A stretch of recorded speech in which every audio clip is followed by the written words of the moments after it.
Why let them tell us what to do? It's simple. Get on board, or get out of the way.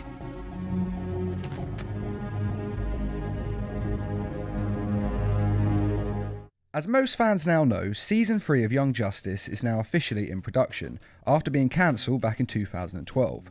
So I decided to put together a list of the 10 things that need to happen in Season 3. Number 10. Add new characters. Now, this is pretty much a given. Young Justice constantly adds new characters to the team's roster, along with the Justice League rosters expanding. So this will happen without a shadow of a doubt. The only question is, what new characters will be added? Now, it's impossible to say which ones are the best, because we all have our own personal favourite characters that we'd like to see.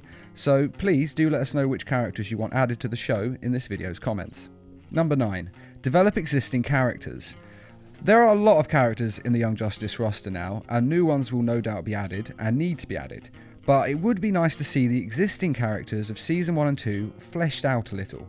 Some already have been, of course, but some are kind of glossed over and not given much development and screen time. For example, although Lagoon Boy is in a lot of episodes, we don't actually learn a lot about him. Who is he really? Why did he come from Atlantis to the surface world? What life did he leave behind? How did he become Aquaman's new sidekick after Aqualad left? We never even get a hint in the show as to the answer to any of these questions, so it would be nice to learn more about him, and the others who have not had a lot of development in the show.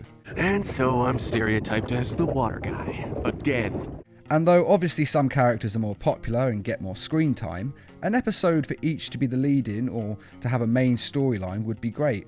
I mean, it would also be great for them all to have an equal amount of screen time, but like I say, that's never going to happen. We've got to be realistic with our expectations. Number 8. Apocalypse plot needs to be developed. The ending of the second season of Young Justice is one of the most annoying cliffhangers. Not only has Kid Flash died, but then we visit Apocalypse and learn the light of them are in cahoots, a plot point which has been developing since the 9th episode of the first season. And then the show is cancelled, leaving all the fans wondering what the hell was supposed to happen. And after all these years of waiting, we deserve to find out where the story was meant to go. Now, I do believe they're going to do this, but it's definitely something they have to do for the fans. Plus, Darkseid is a great villain, and with an army of meta-powered beings and super advanced alien technology at his disposal, it's going to be a fantastic plot to watch unfold. More tech will come. Tech that will put the Sphere, and perhaps even the Superboy, to shame. Number 7. Developing the Lex Luthor being Superman's father plotline, and seeing more of Superboy's powers changing. In the comics, Lex Luthor sees Superboy as his son, and he kind of is, since he provided half of the genetic makeup, along with Superman, that made Superboy. And in some cases in the comic, he tries to help him and attempts to be his mentor. And since villains always make the most interesting of mentors, normally because they are literally the last people who should be mentoring anybody, they are entertaining. Just look at the first season of Flash.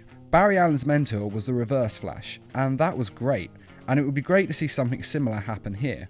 After all, Lex Luthor is one of the biggest villains, not just in this show, but in the whole DC universe, and Superboy is a huge hero as well, so it'd make for a great dynamic. And it would be interesting to see him look at more depth at Superboy's powers, which could easily come from this plotline.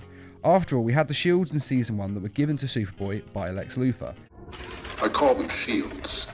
Stick one on your arm, and it'll suppress your human DNA for about an hour, allowing your Kryptonian powers to bloom. You will be as powerful as Match, as Superman. And then after they were used up, they were just forgotten, which doesn't really make much sense. I mean, if you have a way of making one of your big guns even stronger, it makes sense to keep it, even if it's only for emergencies. Now, technically he does get kind of angry and lose control, or lose complete control in some cases. But with practice, he might be able to learn to control this, or possibly changing the formula of the shield may change this as well. After all, it's perfectly possible that Lex Luthor deliberately made the shields to affect Superboy's mind in an attempt to control him, and the good guys might be able to find a way around this. After all, Bruce Wayne has got Wayne Industries, which makes all of the Justice League tech, and the Justice League has some of the smartest people on the planet as its members. And even if they can't find a way to give him his full Superman powers, it would be good if they found a way to boost them so that he could fly, for example, but still keep control.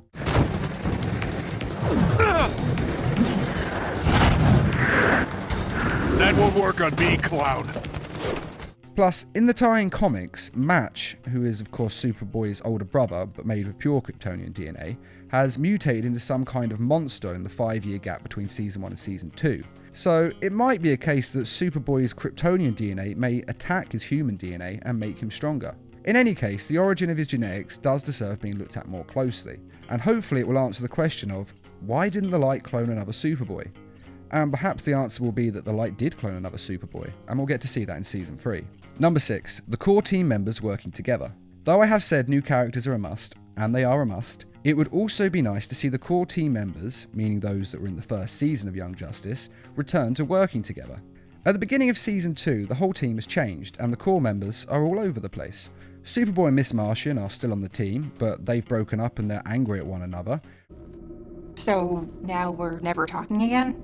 Gee, you read my mind. Robin has changed to Nightwing, and there's a new guy, Tim Drake, wearing his Robin costume, and the rest are gone from the team. Aqualad is evil, even if he was undercover. Kid Flash and Artemis have retired, and though Red Arrow is only briefly a member, even he's gone off the rails on his quest to find the original Roy Harper, and Zatanna and Rocket are now in the Justice League. And it would be good for all of us who were there in the first season, just to see them all reunited, even if it's only for one episode. And even though there are obviously other characters that need developing, one episode where the old gang gets together would just be great for the fans. Number 5. Zatanna and Dr. Fate. A key changing point in the first season of Young Justice was Zatanna joining the team after her father's body was taken over by the Helmet of Fate. I honestly thought that this would be developed more in Season 2. After all, in the last episode of Season 1, Zatanna tries to free her father from Fate, but is unable to do so.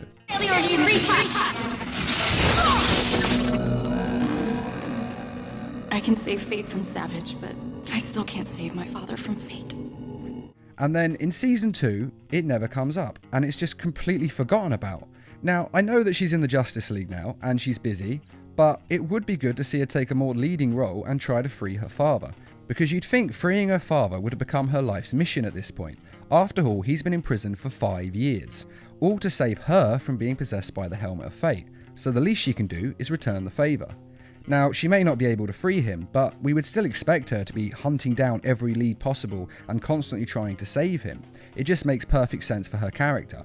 And it makes perfect sense for the show. After all, we'd all like to see an origin of the Helmet of Fate, along with finding out what it actually is, and of course explaining what the Lords of Order and Chaos actually are. This would all be very entertaining and informative of the Young Justice universe. Plus, having a member of the Justice League who is basically a slave to an extra-dimensional entity is not good. Why is Dr. Fate a member? You coerced Zatara into giving up his life to you, or else lose his daughter instead. Not cool.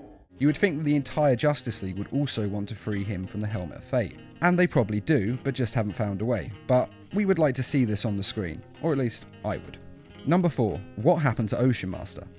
In the 3rd episode of the 2nd season of Young Justice, we learn that Ocean Master has been disgraced and is no longer a member of the Light, having been replaced by Black Manta. But what happened to him? Is he dead? Is he alive with his identity revealed? Did Aquaman realise that one of his deadless enemies was actually his brother? We can guess, but we don't know for sure. It was quite a line to just drop and then do nothing with it. Nothing more was added, hinted at, or explained. And I, for one, really want to see what happened to him. After all, though he isn't seen much, he is a member of the Light, and as such, one of the biggest and most controlling villains in the Young Justice universe. He's also a member of the royal family of Atlantis, all of which makes him a very powerful and key figure, and we deserve to find out what happened to him. Our new partner is quite pleased with your efforts, and so is the Light. All agree we made the right choice asking you to replace poor, disgraced Ocean Master. Number 3. Aqualad getting a love interest. Young Justice deals a lot with relationships, and pretty much everyone who's old enough for a relationship has a relationship or love story going on with the team. Except for Aqualad, who loved Tula and was rejected, and that was it really. He was hinted at a relationship with Rocket, and some of the writers have said in panel interviews that it happened, but he's still kind of getting a raw deal compared to the others, and quite frankly, he deserves to get some action. And though a failed romance was needed to make the relationship stories of the show seem realistic, after a failed romance, a man deserves a successful romance, which is what happens in the real world. It does hurt, but eventually you have to move on to someone else, and Aqualad needs, and deserves, to move on to someone else who loves him back. Tell me something you haven't told anyone else. Tell me who broke your heart. Tula. The girl I love chose my best friend Garth over me. Number 2. Jason Todd returning as the Red Hood. In one of the episodes of Young Justice, we see 4 hologram statues in the team's grotto that are a memorial to the members of the team who have died. Among these is the second Robin, Jason Todd.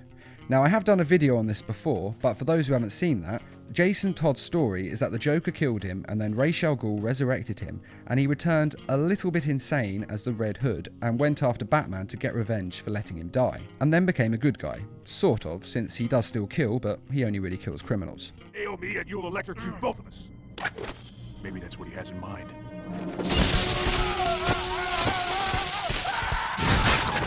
No! Now, Young Justice are famous for changing the traditional comic book plotlines, which is always very entertaining as we never quite know where a story's going. So, most likely, Jason Todd would have probably been killed in a different way, and instead of coming back for revenge on Batman, he would come back for revenge on the team. In order for that to work, Jason Todd would have to have died on a mission with the team, and then blame the team for his death. And that could easily be done in Season 3, and it would be an amazing story to watch, just as it was an amazing movie to watch. I am of course talking about Batman Under the Red Hood, which is my favourite DC animated film, and if you haven't seen it, you have to, because you will not be disappointed. Now that was rude. The first boy blunder had some manners. I suppose I'm going to have to teach you a lesson so you can better follow in his footsteps. Nah, I'm just gonna keep beating you with this crowbar. Number 1. Kid Flash returns. I think anyone watching this list would know that the number one thing that needs to happen is the return of Kid Flash. I don't believe for a second that he is really dead. In fact, I actually made another video all about how he isn't dead, and every fan wants to see him return. And the writers have previously said in interviews that they had intended to bring Kid Flash back in the 3rd season, but of course the show was cancelled. Fans wanting it is one thing, but when the writers have wanted to do it as well, then it's definitely going to happen. So I have no doubt in my mind that Wally West is coming back. Oh yes! Could life get any so weirder? And as I have said on this list, an episode where all the core team members from Season 1 get back together would be good. Obviously that wouldn't be possible if Kid Flash was dead, but bringing Wally West back to the land of the living would be the perfect opportunity for this story. Not only because it wouldn't be complete without him, but because if he was trapped in the Speed Force, which he most likely is, then the way to get speedsters out of the Speed Force is to give them someone they have a deep connection with to focus on, in order to draw them out of the Speed Force. So this seems tailor-made for all the old members coming together in order to rescue their old friend and provide him with a lightning rod for him to hone in on and return home. And that is the 10 things that need to happen in Young Justice Season 3. Do you agree with my list, or are there other things you want to happen in Season 3? Be sure to let us know in the comments, and as always, thanks for watching, and feel free to subscribe, share, like, and comment. You look good. Really? Because I feel like a fraud.